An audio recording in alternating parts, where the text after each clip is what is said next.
nos toca hablar de la Oficina Naval de Inteligencia de los Estados Unidos.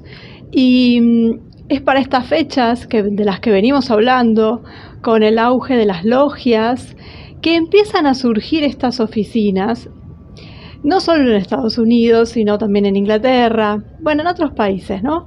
Y es un video muy cortito para ver cómo nace, y es el comienzo de estas oficinas que espían a la gente.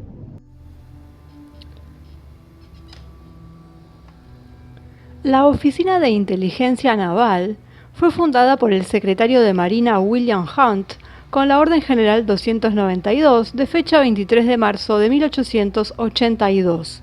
Esa orden decía: por la presente se establece una oficina de inteligencia en la Oficina de Navegación, con el fin de recopilar y registrar la información naval que pueda ser útil para el departamento en tiempo de guerra, así como en tiempo de paz. Para facilitar este trabajo, la biblioteca del departamento se combinará con la Oficina de Inteligencia y se colocará bajo la dirección del jefe de la Oficina de Navegación. Se instruye a los oficiales al mando y a todos los demás oficiales para que aprovechen todas las oportunidades que puedan surgir para recopilar y remitir a la Oficina de Inteligencia los asuntos profesionales que puedan servir al objeto en cuestión. Esa fue la Orden General 292. Entonces, en 1882 tenemos que se establece en la Marina de los Estados Unidos la Oficina de Inteligencia Naval. Y se estableció para buscar e informar sobre los avances en las armadas de otras naciones. Este organismo es el miembro más antiguo de la Comunidad de Inteligencia de los Estados Unidos y tiene su sede en el Centro Nacional de Inteligencia Marítima en Suitland, Maryland.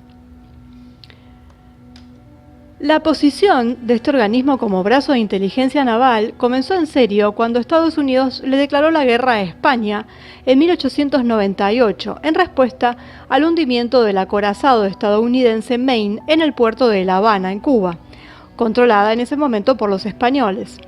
Los poderes de la ONI, que así se la llama, crecieron a medida que se hizo responsable de la protección del personal de la Armada, la censura y la búsqueda de espías y saboteadores. En 1929, el jefe de operaciones navales convirtió estas funciones en deberes permanentes de la ONI.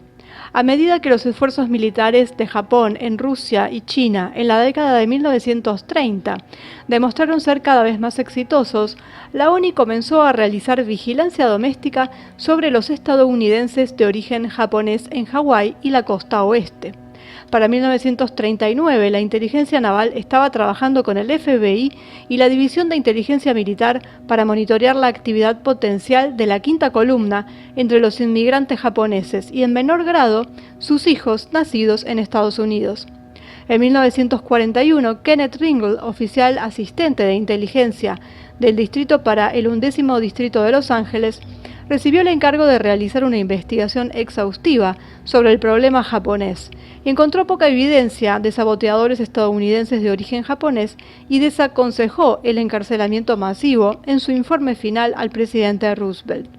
La mayoría de los funcionarios de la ONI compartían los puntos de vista de Ringle sobre la lealtad de los japoneses estadounidenses, pero los comandantes del ejército y del departamento de guerra los ignoraron en gran medida y presionaron por el internamiento. Durante la Segunda Guerra Mundial, la inteligencia naval se hizo responsable de la traducción, evaluación y difusión de comunicaciones japoneses interceptados, además de contrainteligencia dirigida a japoneses estadounidenses dentro y fuera del campo, y su presupuesto y personal crecieron significativamente, mientras que otras partes de la Armada se redujeron después de la guerra, y el almirante de flota Nimitz aseguró la fuerza continua de la ONI que resultó ser importante durante la Guerra Fría.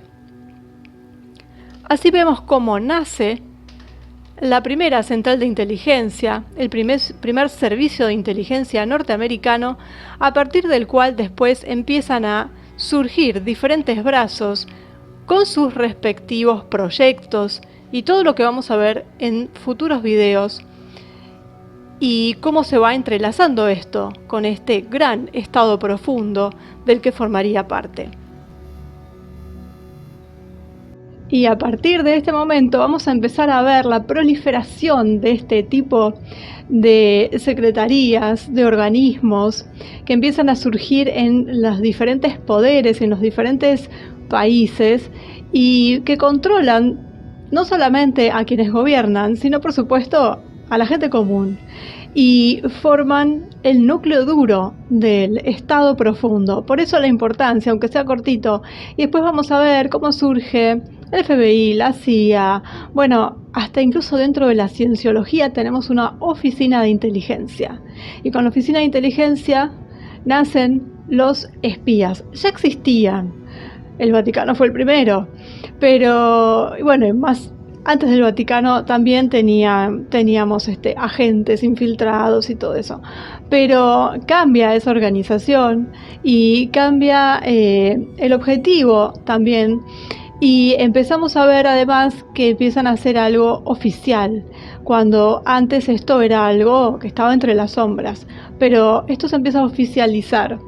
Y además surge toda una literatura, ¿no? Con el 007 y todo esto, que lo vamos a ver en otros videos, los números también que se asignan y demás.